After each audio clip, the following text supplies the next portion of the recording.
Hey everybody, welcome back to the Passive Income Player channel. Are you financing your lifestyle on a 29% interest credit card while the economy is fundamentally shifting under your feet? What are we doing, people? Right now, 40% of workers worldwide are terrified they're going to lose their jobs to AI, and honestly, they have a right to be. In 2025 alone, we saw over 55,000 layoffs in the US directly, citing AI.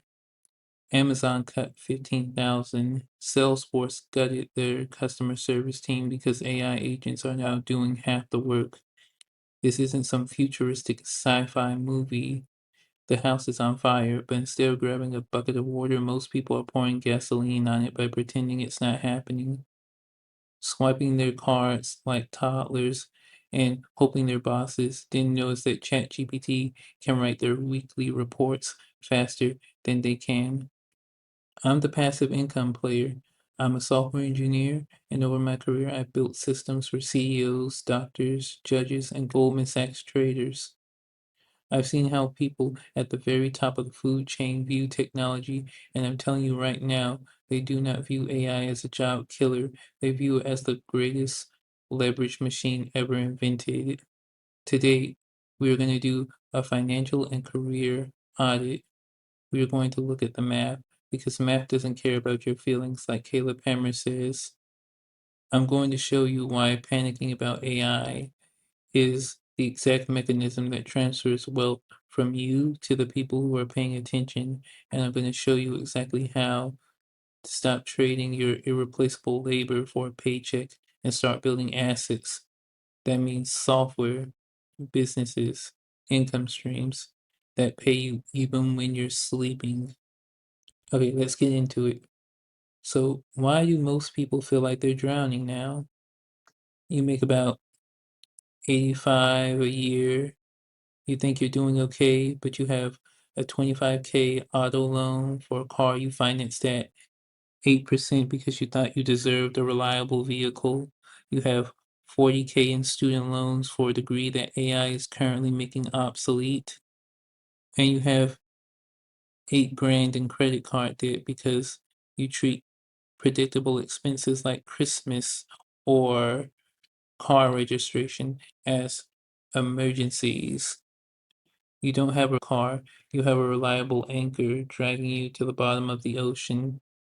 And here's the terrifying part: while you're drowning in consumer debt, the labor market is experiencing what economists call invisible tightening. When a company adopts AI, they don't always fire 3 people. Sometimes they just make one person do the work of 3, and what happens? They stop hiring. 2 new people who would have gotten jobs don't. 5 years from now, the invisible tightening shows up as wage stagnation. Your 85K salary doesn't go up, but inflation does. This is the math. If you're relying purely on your labor to pay off your 30% interest debt, you're playing a game you are mathematically guaranteed to lose. Technology doesn't create poverty. Technology creates transition, and right now, the transition is money is moving away from people who perform routine, automatable tasks and handing it to people who own assets. So, how do you get on the right side of that transition? When I was working with traders who worked at Goldman Sachs, I noticed something fascinating. They didn't work harder than the guys in the mailroom. They just had better leverage. They used systems, capital, and code to multiply their decisions. If you want to survive the AI wave, you have to stop thinking like an employee and start thinking like an operator. You need to buy back your time. Every single week, you need to audit your tasks. If you do something more than once a week and it follows a predictable pattern, you should not be doing it manually. You need to build a system or you need to have an AI do it. I see so many bosses talking about how AI is changing the landscape and how they're looking for AI native employees. So many bosses are thinking, why would I hire this person or hire 10 people when I can just get 1 or 2 people to run AI agents and do the work? More and more people I see are looking at it from C-suite positions all the way down to entry-level programming, and I think it's going to become more and more common. Let me tell you a quick story. Early in my software engineering career, I was consulting for a very successful medical practice. The head doctor was brilliant and he was working 70 hours a week. He was doing his own patient intake summaries, reviewing his own billing codes. I looked at him and said, "You are a highly specialized surgeon doing a $20 an hour administrative work." Then, after that conversation, we started working to build a simple software system to automate his intake and billing. It cost him a few $1,000s up front, but it brought him back 15 hours a week. He used those 15 hours to open a second clinic.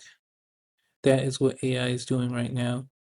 But for everyone, you don't need to hire a software engineer like me anymore. You have Claude, you have Gemini, you have tools that can write code, analyze data, and build systems for you. This is how you can create your asset. An asset is something that puts money in your pocket, whether you work that day or not. If your primary income is disrupted by AI, having assets is the difference between a minor problem and a complete catastrophe. Here are the three types of assets you need to start building today. Number one, e-commerce and digital products. One of the things I see changing with online shopping is things like drop shipping and retail stores are starting to go away and everything is starting to turn digital. And now you don't need millions or hundreds of thousands in products or worrying about inventory or sales. You can just build a Shopify store and you can build a niche content website. In the past, there was a barrier of entry that was technical and relied on copywriting. Today, AI removes that barrier. You can use AI to source products, write high converting product descriptions, and even run your customer service. You act as the architect, and AI becomes your construction crew. The next asset would probably be a micro SaaS, software as a service. And today, you don't need a senior developer to build software anymore. With tools like Cursor and Replit, we are entering the era of vibe coding. If you can describe a problem clearly, AI can help you code the solution. Think about a specific problem in your current industry. Maybe you work in logistics and you know exactly how annoying it is to track a specific type of freight. Use AI to build a simple web app that solves that one problem. Sell it for $49 a month to 100 people, and that's 5 grand a month in passive cash flow. That's an asset anyone can own today. Another asset that's not really talked about a lot on this channel is compounding skills. AI is a smart book. It knows every fact on Wikipedia. What it doesn't have is street smarts. It doesn't have empathy. It doesn't have contextual judgment. It doesn't have relationships. Stop trying to compete with AI on data processing. You will lose. Instead, double down on compounding skills, leadership, complex communication, and sales. Learn how to construct an offer so good that people feel stupid saying no to it, like Alex Ramosi says. Learn how to identify a big ticket problem and present a solution. AI can generate the code, but you have to close the deal. What does that mean? You have to close the deal. I mean, sitting around and waiting is not good.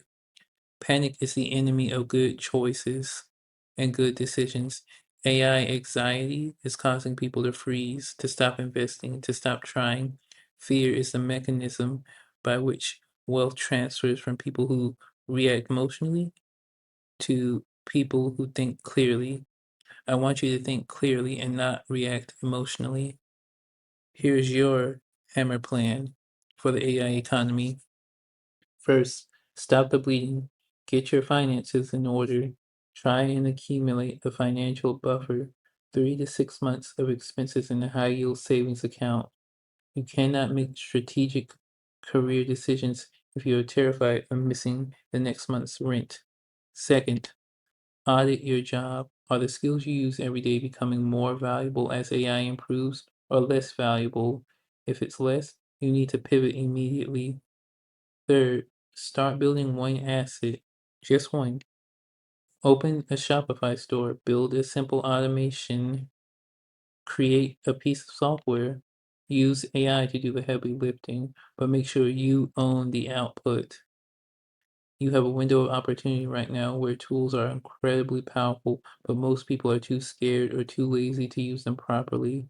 The competition is actually lower than you think.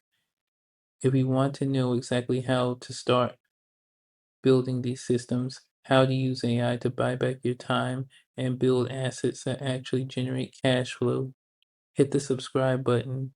No fluff, just math and the systems. Stop panicking, start building, and I'll see you in the next one.